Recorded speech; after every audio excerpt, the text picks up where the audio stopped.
Let's Create with Alex Blake. I'm your host, Alex Blake. Yay! So pumped for today's episode, guys. I feel like the last couple episodes, I know this. The last couple episodes have been with guests. So it's exciting to kind of sit down, just chat me and you for today and get to just like hang out, be a little bit more casual. Hanging. I feel like I'm extra casual today because I'm actually wearing a sweatshirt. So if you're watching on YouTube, you can see my photo camp sweatshirt. I went to the beach earlier today for one of my friend's birthdays and I'm just straight chilling. I felt like extra cozy. You guys know my motto is like comfy cozy all the time, like I've always got blanket on or something to make myself like extra comfortable. Well, today I'm just going straight comfortable. You guys get me with like hair and bun, photo camp sweatshirt on. I was going to make myself some coffee and then I realized like I probably need water because I've been like out in the sun all day.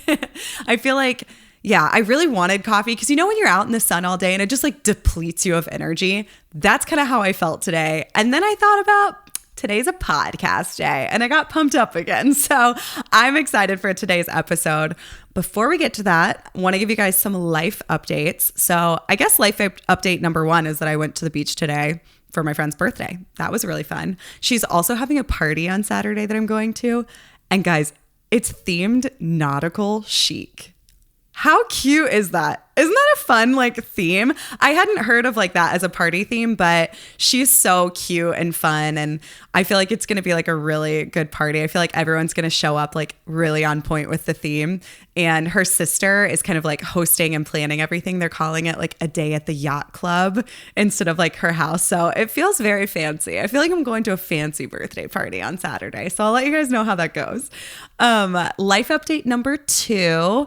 Oh, I'm rearranging this room. So if you guys watched the last episode with Ian, I guess it was like 2 episodes ago, where we talked about like networking versus making friends with Ian Cuenca, that was actually recorded in this room and it looked a lot different. So right now is like very in between. This is not the final room by any means, but I feel like this room specifically, it's our guest room. So it's been like a million different things all at once throughout the time of us living here. So it's always been our guest room. When we first moved, it was kind of our office, but Zach is also a musician. He's the one who does the song at the beginning and end of the podcast. So he kind of took over this room with a lot of his like music stuff. And it's hard for me to like work out of a space that feels like cluttered. And I don't know if you guys are married to musicians or have any musicians in your life, or maybe you are a musician, but music stuff just really clutters the space up. So I just didn't feel like it was a place where I could really super be creative. And then a lot of you guys know this, but Zach and I have the privilege of also like leading a church here in Charleston.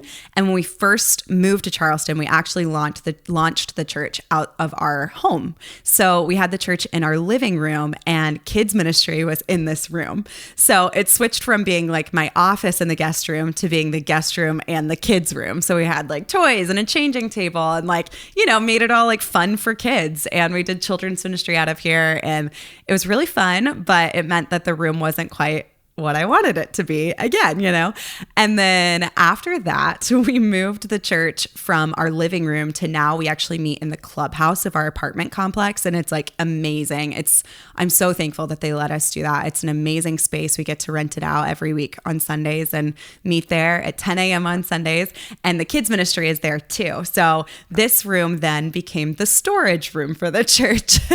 So it's like, all of the stuff that we like set up and tear down every week in the clubhouse was being stored in here. So it's gone through like many different phases. Thankfully, we actually just got a garage like last month and like within our apartment complex, they have like storage unit garage type things that we can rent out. So we started renting one of those out and that's been amazing. It's so nice. We have like all of our church stuff in there. I have all my photo camp stuff.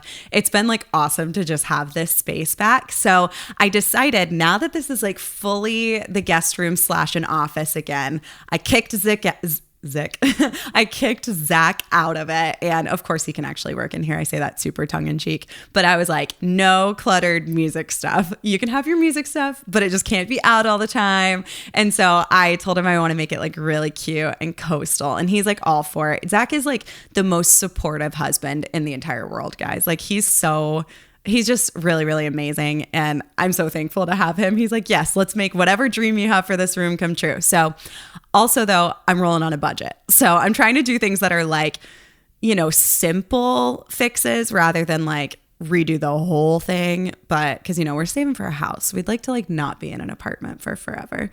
But I did buy a new desk. So I'm super excited about that. It's actually right in front of me. You guys can't see it if you're watching on YouTube. And then obviously you can't see it if you're listening on Apple or Spotify. But it's really cute. Like I said, I'm kind of going for like a coastal theme. So it's like natural wood kind of feel. I'll have to show you guys in another episode and kind of update you.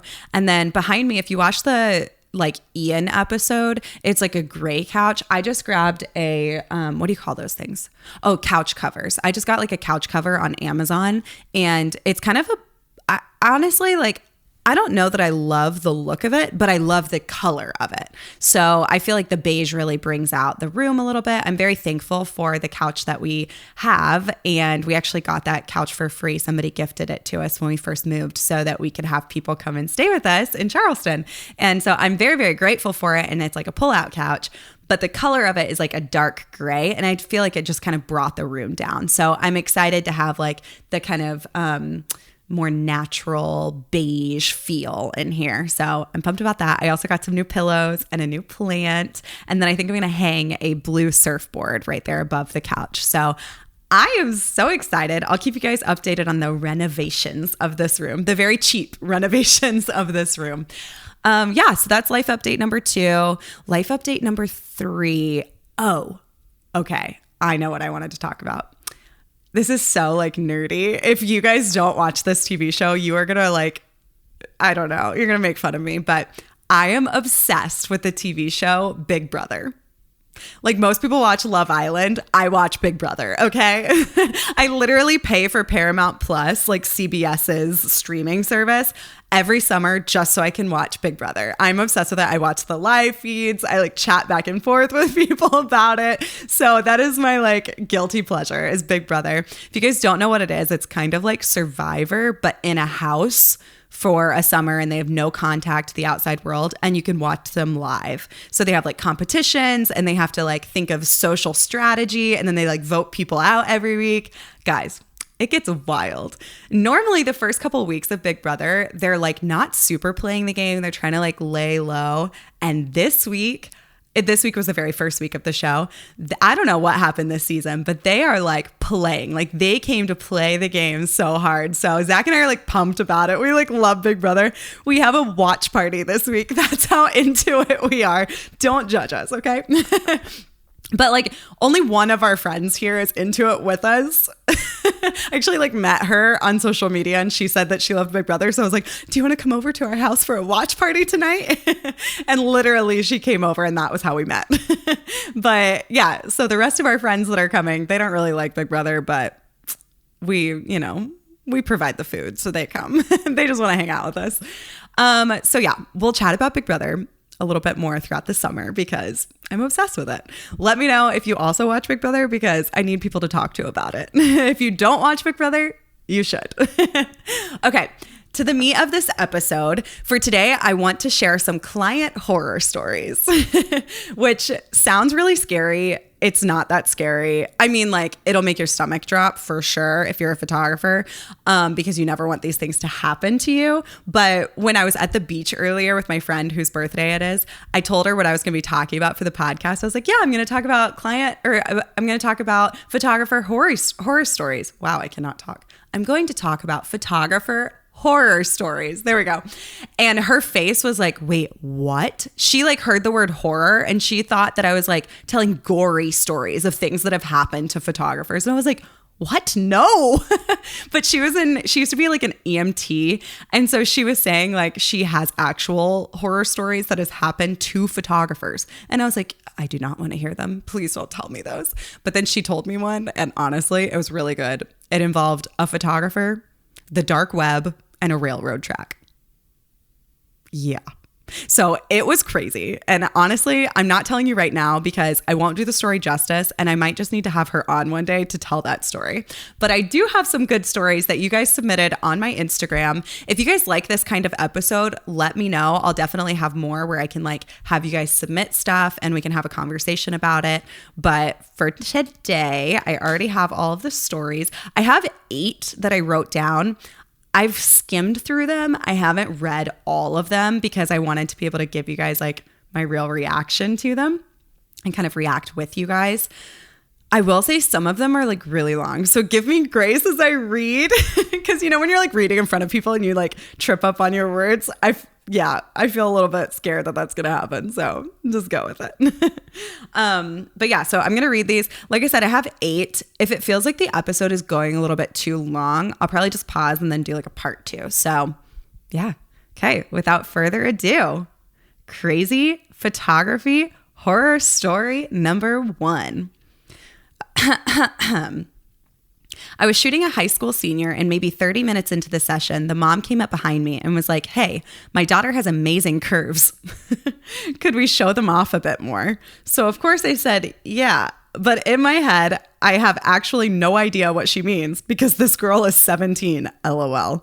But I keep going and I add in the occasional hip hop, but then the mom starts yelling for her daughter to push out her boobs to show them off. What? I cannot. This mom is crazy. And obviously at this point, I'm very uncomfortable, but the comments just keep getting worse. And the mom keeps just saying how she wants her daughter's pictures to be very sexy. Oh my gosh. Sorry, I'm like commenting as I'm reading. It was honestly the weirdest experience because after that, the mom just took over the session and was posing her daughter how she thought looked best. I mean, this woman literally told her daughter, oh my gosh. Sorry. This woman literally told her daughter to bite her lip instead of smile because it went better with the pose. So weird. Anyways, I delivered the gallery and I never heard back. I'm sorry. To bite her lip in senior pictures? If I ever posed a senior like that, the mom would be like, "Are you kidding me? What are you doing?" The moms that I work with, I feel like would like grab the hand of the daughter and be like, "We're leaving." Bite her lip? Yeah, that is weird. Honestly, I don't know what I would do in that situation. I feel like I'd make a joke and laugh it off and then just pose her normally. That's interesting. Okay, number 2. I was booked for a birthday dedication shoot, and as I was getting ready to leave, I checked my camera gear to find the camera batteries needed charging. I just would like to pause and say that my heart would sink if that happened to me. I put the batteries on the charge and finished getting ready. At this point, I was already running late, so soon after I was done, I made my way to the event. Oh gosh. I arrived, greeted my clients, and started getting ready. I opened my camera bag, and to my horror, I realized that my camera was not in the bag. No. In a panic, I scrambled through the bag and went back to the car in hopes that it may be in there, but it wasn't. My heart dropped. Girl, my heart is dropping for you. Or boy, I don't know who submitted this, but yeah, my heart is also dropping. I remembered that I must have left my camera at home, forgetting that I took it out of the bag to recharge the batteries. I felt terrible, not for me, but for my clients who trusted me. I had to deliver the news to them. I shared what had happened and they were extremely disappointed. Oh my gosh, my heart is like sinking right now for you. I feel like somebody's disappointed in me just reading this. Rightfully so. I offered to continue to capture the event on my iPhone free of charge to make up for my mistake, and I offered them another shoot free of charge. Good on you. I delivered the photo gallery of the event about after about a week. You guys get me. Give me the grace on the reading. Thankfully, my clients were still happy with how the photos turned out. They took me up on my free shoot offer to capture their son's first birthday, and I can happily say that I made up for the mistake. Shout out to my client for being so gracious and understanding. Safe to say that this was a lesson learned the hard way, and it will never happen again. I now triple check that I have everything before leaving the house. That stresses me out. I won't even lie to you. Even thinking about that stresses me out.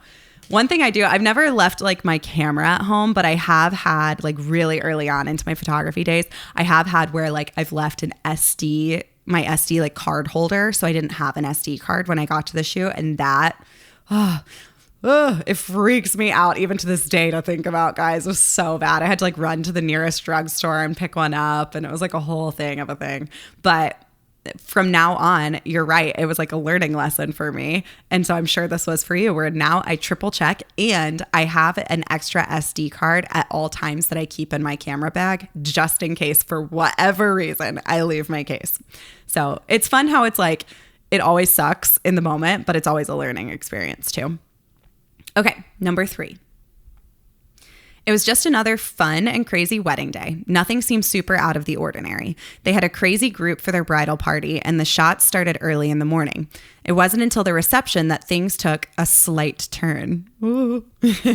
I was photographing the dance floor when the groom pulls me over and asks me to follow him for some photos in the bathroom. Interesting. Unfortunately, I'm way too much of a yes man, so without asking questions, I said, heck yeah. The entire time, I kept asking myself, oh gosh, what did I just say yes to? As thoughts raced through my brain as to what this could be, I opened the door in the men's restroom only to find the bride had been waiting there for us with 2 lines of cocaine on the bathroom counter. What? I'm sorry. I'm so sorry. This story lost me.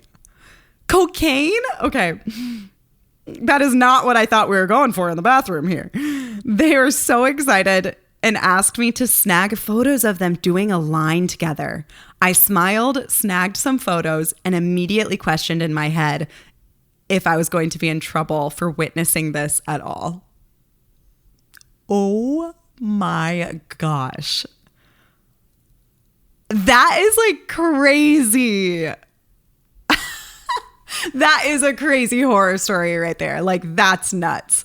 Okay. Well, I've never had that situation happen before. Maybe if you're a wedding photographer, maybe that's normal. I don't know. I've been offered weed before at a shoot and they were doing it. And I just like, for me, everyone's obviously has like their different opinions on all of that kind of stuff. But for me, if it's illegal, I don't want to take pictures of it. So yeah, like even this guy said, immediately I questioned in my head if I was going to be in trouble for witnessing this at all. I don't know, like I have no idea. Like I don't want to take pictures of something if it's illegal. So I just like let them do their thing and walked away with my camera and took pictures of like the people in the bachelorette party that I was shooting that weren't doing that, because I'm like, I don't want to take pictures of anything illegal because you never know. And also, like, you hold up your brand, too. So it's okay to say no to things in the moment. But always saying no with love is important. So, like, when I was offered weed, I was like, oh, you're so sweet. Thank you. I'm good, though. I'm good without it. I'm working. Okay, number 4. So I do sports photography, and I was on the sidelines with my eye up to the camera, so I couldn't see anything other than what was in my lens. Oh no. I had a few of the JV boys around me and they knew to push me out of the way if the play came at me. Okay, that is crazy. I'm sorry. Can we just pause there? Sports photographers, you guys go crazy. They knew to push you out of the way? Okay. Unpause. Well, the play did in fact come up to me and they moved, but they didn't move me. So I got my legs hit by a player rolling across the sideline, and basically my life flashed before my eyes. But I survived, and so did the camera. But I always had a JV boy security detail from then on.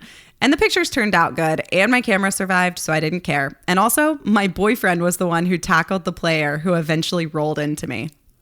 Honestly, why does this kind of sound like the start of a romance novel? Like somebody used that and read a book. Seriously though, sports photographers, you guys are crazy. Like standing on the sidelines, eye up to the camera, like the viewfinder, and just like not being able to see anything and trusting that someone's going to push you out of the way. That's crazy. Okay, next one. Number 5. We're flying through these. I'm proud of us. Go us. Okay, one time I was shooting a wedding and the bride's dress was struggling to zip. That's in all caps, struggling. At the end of the night, she was basically on the floor drunk. Oh gosh. It turned out she was pregnant, and she literally was pregnant and plastered. Yikes. Then I went on to take some cute night photos of the outside of the hotel that they were staying at, and I saw the groom leaving a room with the girl from the wedding that wasn't the bride. You guys give me some drama in these stories. My gosh. There's so much there. Okay, first she's pregnant and plastered. And then the groom was cheating. What did you do? I have so many questions. Like, did you tell anyone? Was anybody upset that she was plastered while pregnant? Is the baby okay? I have so many questions about that story. I need to know more details, honestly.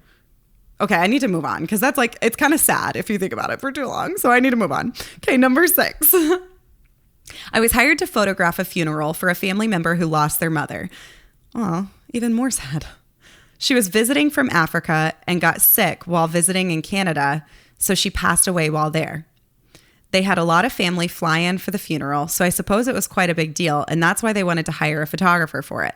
Literally, they wanted to have photos of everything, including the mom in her open casket. So that was my first time seeing anyone who'd passed away. It was very weird. And then they put an emoji of her sweating. I would too. I was there for the whole thing, including lowering the casket into the grave and their memorial party afterwards. Very sweet family. As strange as the whole thing was, I ended up tearing up a few times, even though I'd never met any of them before. Okay, that is like sad. That's really sad. I understand like the sentiment of somebody wanting photos of that. And like, I get it, but I also don't, because no, I guess I do get it. I just don't know that I would want it. But I also I don't think I've been in a position to lose somebody so close to me to know if I would want that. So I guess I can't really speak on that. But I also know as a photographer, that would be a hard situation. Because obviously Zach and I work in the church, I've been to a lot of funerals for people that I didn't actually know very well. And it's emotional. It's very emotional to know that somebody like lost their life, and you're hearing their loved ones, people who cared about them deeply, share about their life and the emotions that hit you because of that. And even just thinking about your own life and the people close to you, it can be really deep. I don't know that I would want to subject myself to that as a photographer. I don't know, but good on you for doing it. I want to know if that's a normal thing though. You know how people have photographers for like births, and people are like natural birth photographers or birth photographers? Like, I wonder if people actually are funeral photographers. Let me know if that's a thing and I just don't know about it. Okay, number 7. This one's a pretty long one, so hang with me. And they titled this one too. This was serious stuff. They titled this one, Always Dress Appropriately. I dabble in a variety of genres with my photography, from portraits to events, engagements to weddings, and most recently, because my girlfriend and her friends teach and coach at a local high school, I've had the opportunity to cover many of their sporting events. She and her friends work the scoreboard at our home games for girls hockey, which she grants me exclusive access to the players' benches. I aim to use my photography to support women in sports, and these games became the highlight of my winter. Our girls' hockey team had a great season. Our goaltending was top-notch, and our seniors were league leading in point production, and our photographer was fire. But unfortunately, our playoff run came to a difficult end. At the same time, the Boston Bruins had their own sad conclusion to the 23-24 season here in New England, despite having one of the best goaltending duos in the league. Can I just pause and say that this is like beautifully written? Like, I feel like I'm reading like an actual article right now. Okay, unpause. After every game, these two paddled pals created a new beloved goalie hug, a wholesome moment in which the goalies met on the ice to join in an over-embellished embrace. Our two goaltenders, a senior readying for graduation and a freshman coming in to make her own mark on the league, adopted this ritual after the games. As a photographer, these are the moments that you look for. Sports photography tends to have a similar look. Typical editing reflects true-to-life color or enhanced vibrance, while action shots reflect the game, and most players play the game similarly. So smart photographers pay attention to the close, detailed moments. The odd and interesting angles, the deeper stories, and this goalie hug became one of my must-shoot moments. Pause. I totally feel that. I feel like the goalie hug would be like a good shot to get. I feel like you're totally right. A lot of sports, like they look for like the action. It'd be kind of nice to get like that little like moments of emotion too. Okay, unpause. During one particular home game, I ended up missing my opportunity to get the bench between periods, so I was forced to spend the final period outside of the rink. This makes it harder to shoot because the glass is really dirty and scuffed, and the angles are difficult to navigate. I barely caught one of our captain's 100-point milestone, and the celebration was out of reach at the far end of the rink. As the game came to a close, I began to panic. I play hockey, and we players tend to create superstitions around the simplest, insignificant of things, around the most simple, insignificant things. The team hadn't lost since I started taking photos of the goalie hug, and that goalie hug was about to happen. So while the buzzer sounded, I threw the door open. Oh gosh. I threw the door to the rink open like a bank robber, shuffled across the ice like a baby penguin, and swung my leg up and over the boards like a majestic cowboy, which is when my thighs were greeted by a familiar frigid breeze. Oh my gosh. I split my pants from belly to backbone, so much so that the seam burst, leaving me holding them together with one hand while juggling my camera with the other. Luckily, because of the milestone moments during the win and the goalie hug becoming a cultural moment, the entire stadium was focused on the ice. Everyone except our friend in the scorekeeping box. She had looked over at me at the exact moments that I hopped the boards. The look of enthusiastic horror and comical disbelief on her face will be imprinted on my mind forever. But I still got the shot. Because of this experience, I will always stress test my outfit before a shoot, dress appropriately for the environment that I'm working in, and thank goodness for underpants. And then he signed it. He said that his name is FV3 Event Photography. Oh my gosh. Okay, first of all, that really was written beautifully. So good job, FV3 Event Photography. Seriously, that is like freaking so funny. I'm sorry. Okay, the way you wrote that was like amazing. I had split my pants from belly to backbone. Also, I can't imagine splitting my pants literally in the middle of a hockey game. People are like watching. You think no one saw you except the scorekeeper? I feel like people saw you. Sorry to call you out like that, but I would be the one in the stands like dying laughing and just never tell you about it. That is so funny. But I also love the little advice that you gave at the end. You always dress appropriately for the environment that you're working in. You stress test your outfit. I would actually love to see what that looks like. Do you go in the mirror? Like, do you like bend over, like do a squat? Like, what are you doing to stress test your outfit? And then of course, thank goodness for underpants. That is hilarious, honestly. Okay, our last one. And we're doing good on time. Good job, guys. We're crushing it. Okay, our last one. Here we go. I was an associate shooting for a photographer, and she told me that it was in Charleston, but it ended up being in actually the middle of nowhere, like 3 hours from here. I show up, and when I get to the hotel to take pictures of the groomsmen, it was actually in a really sketchy area, and I had zero service. Oh gosh. Well, the groomsmen proceed to pull down their pants and keep telling me to take photos of their butts. I'm obviously like really uncomfy at this point, and I'm trying to call the photographer who is working another wedding in a different city, and my phone is legit not working. And I panicked and ended up having multiple pictures of the groomsmen butts because I had no one to contact and didn't know what to do. Looking back, I should have just said no because it was weird, but I panicked. Ha ha ha ha ha. Okay, that's funny. I have never had a situation where somebody's asked me to take a picture of their butt. Unprompted, I guess. But also, I don't know what I would do in that situation too, because you're associate shooting. So like, I don't know what this person's style is or what they want. Like, do they want all the groomsmen mooning the photos? Probably not, but like, you never know. Yeah, I do agree. Looking back, you probably should have just said no, but it came out for a funny story, you know? I'm now able to tell it on my horror stories episode. So honestly, thanks. You took one for the team so that we can all talk about it. Okay, guys, that was the end of our horror stories.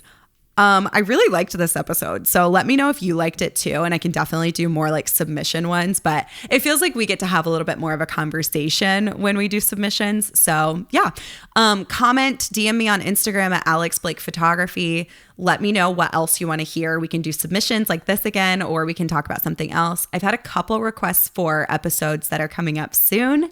And yeah, I can't wait to share them with you. But for now, rate, subscribe, do all the things. They really are helpful, guys, and I would really appreciate it if you did it. But for now, have a great week, and I will see you guys next Thursday. Bye.